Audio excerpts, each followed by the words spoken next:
Deputy secretary जी ओम प्रकाश कामरोड, राजू बान, सूरज बान सांगवान, 13 प्रधान का और समझ खापों के मेरे जितने भी संगठन के युवा साथी व मेरी मातृशक्ति मेरे पिता समान गुजरे गए हैं, उन सबको प्रणाम। मैं आप सबको एक ही बात कहना चाहती हूँ मेरे माध्यम से कि अब ये लड़ाई हमारी सिर्फ किसान तक ही सीमित नहीं रही है, अब हमारी लड़ाई हमारे वजूद की हो गई है। ये लड़ाई हमारे जन जन की हो गई है, क्योंकि इस दमनकारी नीतियों के कारण जो ये सरकार चाल चल रही है, अपनी हमारे साथ इन्होंने ऐसी परिस्थिति पैदा कर दी है कि हमारे आने वाले भविष्य में हमारे बच्चों के साथ, हमारी जमीन के साथ तो इन्होंने खिलवाड़ किया ही है, बच्चों के साथ साथ, और ये हमारे जितने भी धर्म है, जाति है, वर्ग है, संगठन है, हर चीज को 35 एकता नारा देके बांटने का कार्य किया है। और मोदी साहब ने सत्ता में आने से पहले हमारे साथ 3 वादे किए थे।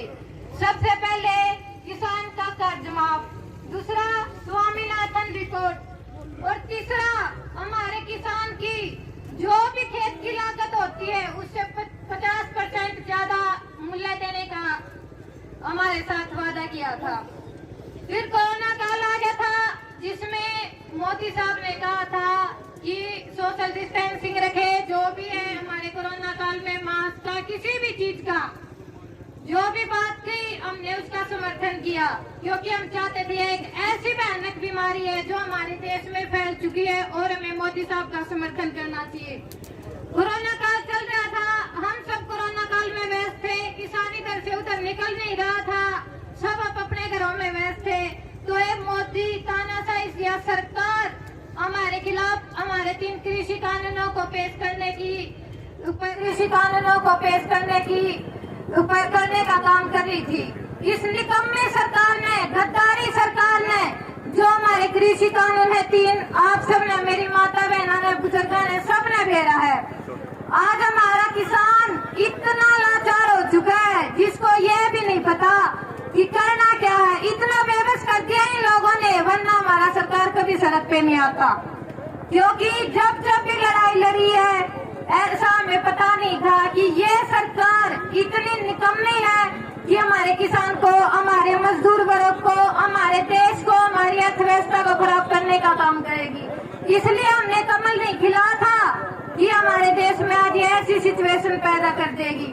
हमने सिर्फ इसलिए कमल खिला था क्योंकि हमने बहुत सी सरकार देख ली थी, कांग्रेस सरकार, उससे पहले 2 सरकार थी, क्योंकि कांग्रेस ने भी यही हाल किया था। हम चाहते थे कि हमारे देश की अर्थव्यवस्था सुधरे, हमारे देश में विकास हो। ऐसा कुछ करने का काम नहीं किया। इस जुल्मी सरकार ने कृषि कानूनों को पेश करके हमारा ऐसा हाल कर दिया है, आज हम ना मरते ना जीने के लायक रहे। मेरे किसान भाई बॉर्डर पर 300 शहीद हो गए।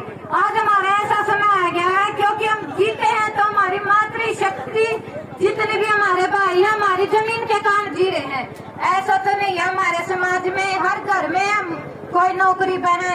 आधे से ज्यादा मेरी जनसंख्या मेरे प्रदेश की ऐसी है जो हमारी जमीन पे निर्भर है। इसलिए हम मोदी को बताना चाहते हैं कि हमारे साथ ऐसा ना करे, क्योंकि अब हमारी बर्दाश्त करने की सीमा समाप्त हो गई है। और इस तानाशाही सरकार को इसका यह अंदाजा नहीं है कि हमारा किसान आपको गद्दी पे बिठा भी सकता है और इसी गद्दी से उतार भी सकता है। तो इसलिए इस तानाशाही सरकार को, इस जुल्मी सरकार को यही बताना चाहते हैं कि अब हमारी सीमा शक्ति समाप्त हो गई। और रही बात खट्टर की, तो खट्टर का तो भाई सौदा कीमे को नहीं, इसका तो सिस्टम ही खत्म हो लिया।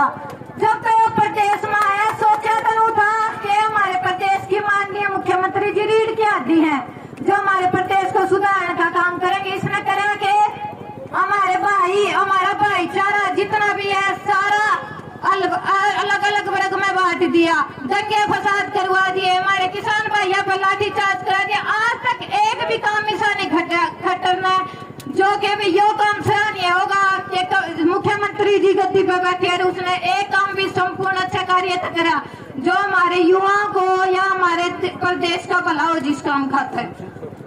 जब जुल्मी जुल्म करेगा सत्ता के गलियारों से चप्पा चप्पा गूंज उठेगा इंकलाब के नारों से। और मैं आपको बताना चाहती हूँ 26 जनवरी के दिन मैं पहली महिला हूँ जिसके ऊपर हमारे देश में, हमारे प्रदेश में केस दर्ज हुआ है। और मेरे पति जो 2016 आरक्षण में अंदर गए थे तब से लेके अब तक थे। अब 11 महीना की कोरोना काल के कारण छुट्टी मिल रही थी जिसमें उन्होंने अपनी सक्रिय भागीदारी निभाई है हमारे किसान आंदोलन में। चाहे एम्बुलेंस की सुविधा हो, किसी भी धरना पर जान की हो, किसी भी चीज की पूर्ण रूप से, चाहे बॉर्डर पर जान की हो, हर प्रकार की सुविधा उन्होंने की है। और फिर भी सरकार ने तब ये पता चल गया कि बाप तारे काबू में नहीं आन का, जाके उल्टा भीतर घेर दिया। रही बात 1-1.5 महीना तो मैंने बाट देखी, चलो मगा कोई नहीं बाहर काट देंगे। फिर इन्हें मेरे ऊपर केस ला दिया 26 जनवरी का। लेकिन ये मैं चुप बैठना ही नहीं हूँ क्योंकि मैंने ही बेरा पाट गया। मेरे पति ने एक बात कही थी, मैं तो सपना अधूरा छोड़ चला हूँ, ये भी सपना न करना पूरा करना है और वो सपना मैं पूरा ही करती रहूंगी। और सबसे लास्ट बात मैं बताना चाहती हूँ कि जितने भी मेरे युवा मातृशक्ति है, मेरे युवा है, बुजुर्ग पिता समान है, वो एक मेरी मातृशक्ति को आगे लाने का काम करे क्योंकि आज हमारी मातृशक्ति बहुत कम है।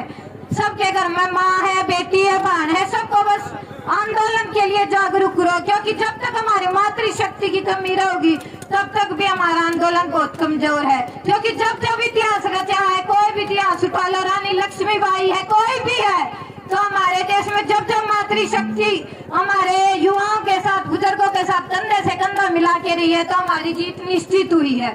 जय जवान, जय किसान, आवाज दो, किसान मजदूर एकता। धन्यवाद। मुख्यमंत्री जी को हमारे किसान